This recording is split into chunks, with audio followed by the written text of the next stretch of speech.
Assalamualaikum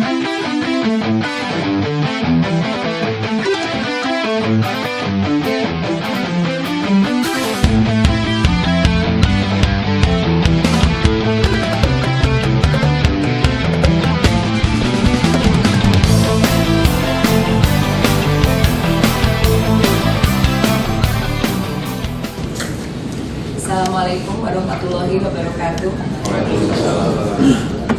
Senang sekali bisa berada di sini bersama dengan Bapak Ibu sekalian sebagai para pemangku kepentingan dari CSR. Saya ingin berbagi gagasan mengenai bagaimana kita bersama-sama bisa melestarikan sumber daya air.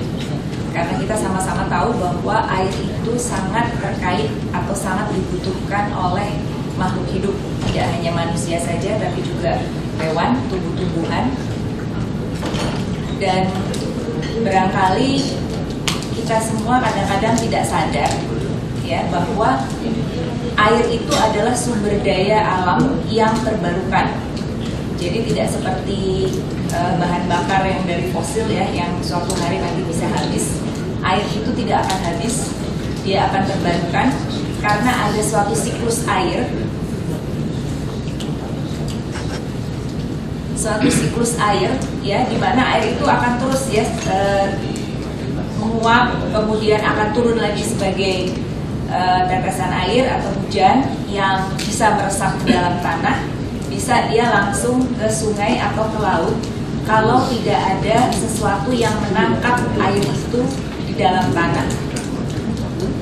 Nah, kebanyakan yang dikonsumsi oleh manusia berasal dari air yang berada di permukaan, itu untuk kebutuhan masyarakat sehari-hari.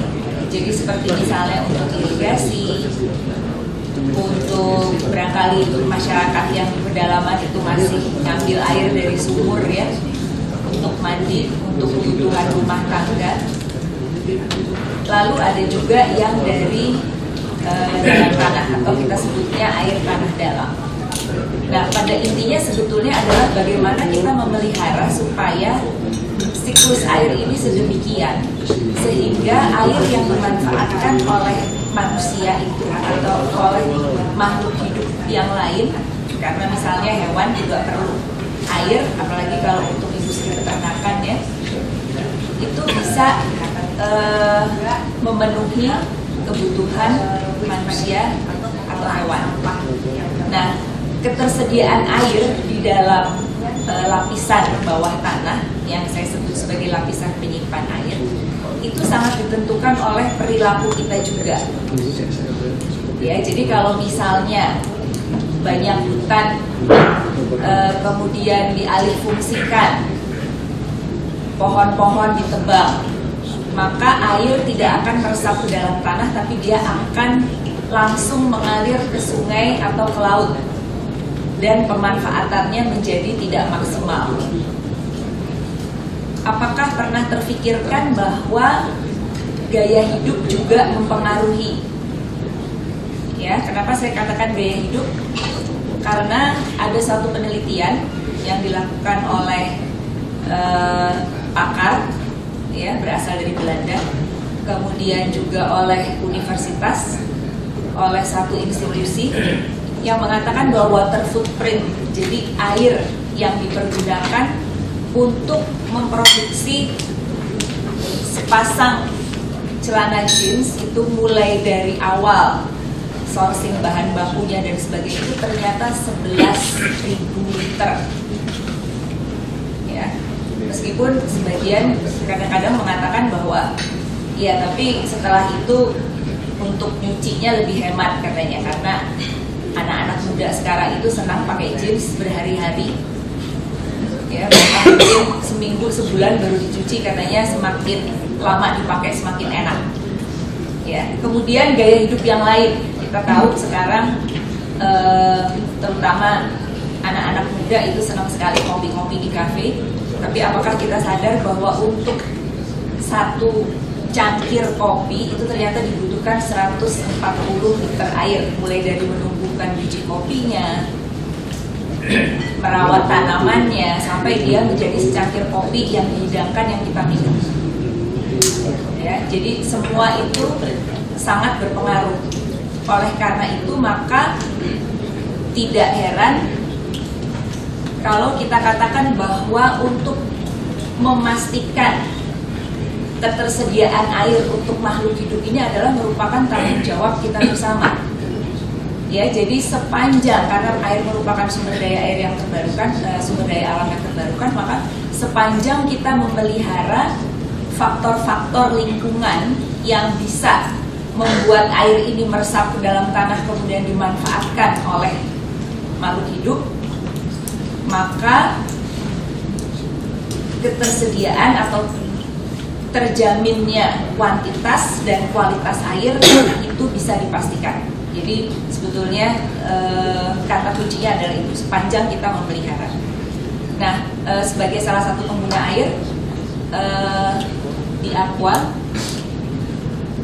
itu kami mulai 2006, salah satu inisiatif keberlanjutan kami adalah bagaimana melestarikan sumber daya air melalui pendekatan IWRM atau Integrated Water Resource Management, manajemen sumber daya air yang terpadu, berdasarkan kerangka dari Global Water Partnership yang merujuk kepada triple bottom line, yaitu profit, di sini ada economic efficiency, lalu planet, ecological sustainability, dan social equity, yaitu people, lalu ada enablingnya itulah adalah apa yang harus ada, jadi misalnya kebijakan pemerintah, peraturan-peraturan untuk bisa melakukan inisiatif-inisiatif yang memastikan kelestarian sumber daya air ini. Nah, kenapa disebut integrated itu karena mulai dari daerah hulu, tengah, hilir. Ya, kita tahu bahwa ketersediaan air itu tidak sama di setiap daerah. Dulu misalnya ketersediaannya itu lebih sedikit dibandingkan yang ada di tengah atau yang di hilir, karena air itu sifatnya kan mengalir ke bawah ya.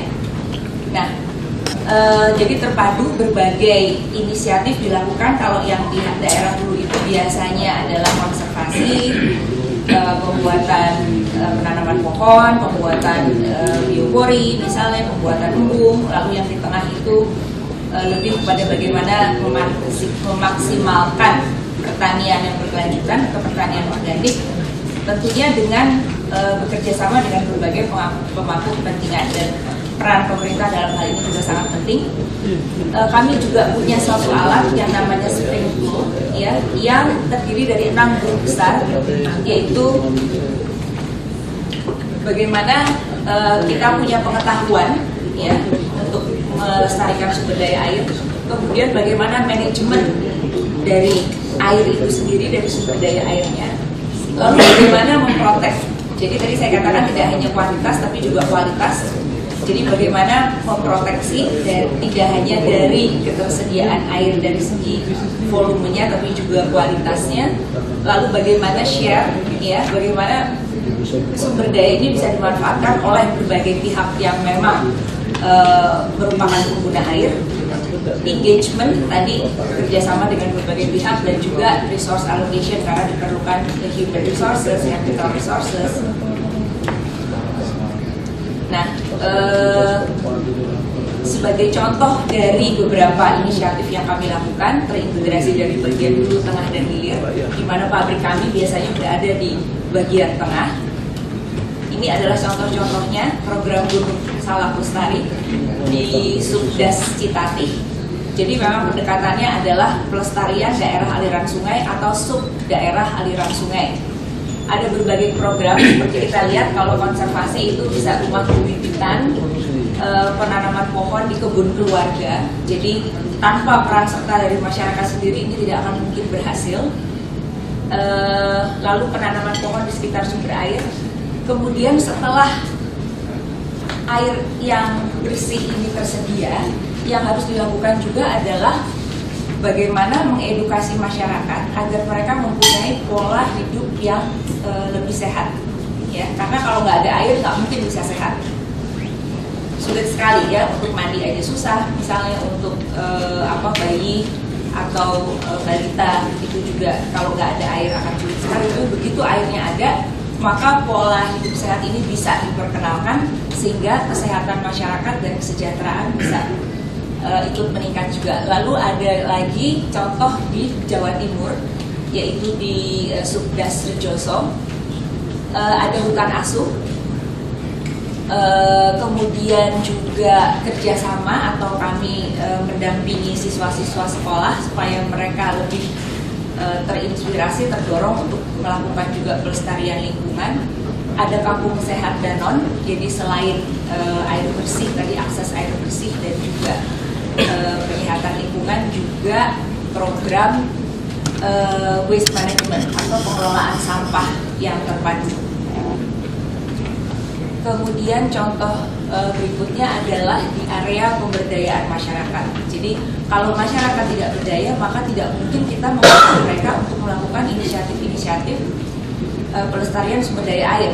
Ya, bagaimana mereka akan bersedia untuk memelihara pohon yang ditanam kalau mereka harus sibuk mikirin apakah hari ini saya makan, bagaimana saya menghidupi keluarga, maka harus disinergikan dengan pemberdayaan masyarakat. Jadi misalnya ada pertanian berkelanjutan, pemberdayaan usaha mikro, pengelolaan sampah, konservasi, dan ini semua akan membantu terciptanya sumber daya air yang berkelanjutan. Ya, karena pertanian berkelanjutan itu mengurangi penggunaan zat-zat kimia sehingga kualitas sumber daya air juga akan lebih terjaga. Nah, tadi spring tool yang sudah saya singgung sebelumnya itu juga sudah diadopsi oleh para pakar dan pemerhati mengenai sumber daya air, sehingga diharapkan bisa digunakan di berbagai industri yang merupakan pengguna air. Harapannya juga adalah ini bisa diadopsi oleh pemerintah pada saat pemerintah harus mengeluarkan izin. Jadi pengeluaran izin itu tidak asal begitu saja siapa yang apply kemudian diberikan izin untuk mengusahakan air, akan tetapi berdasarkan daya dukung dari suatu daerah. Kenapa harus demikian? Karena jika tidak demikian, maka kepastian atau kita tidak bisa memastikan kelestarian dari sumber daya air. Karena seperti saya katakan tadi, ketersediaan air di satu daerah dengan yang lain itu berbeda-beda tergantung dari kondisinya. Nah, mudah-mudahan dengan gagasan yang saya share hari ini bisa menginspirasi lebih banyak lagi pihak untuk bersama-sama melestarikan sumber daya air, karena ini merupakan tanggung jawab kita bersama. Dan apa yang kami lakukan, kami merasa bahwa ini baru setitik air dilakukan, tapi dengan kerjasama semua pihak, mudah-mudahan kita bisa melestarikan sumber daya air kita. Terima kasih. Wassalamualaikum warahmatullahi wabarakatuh.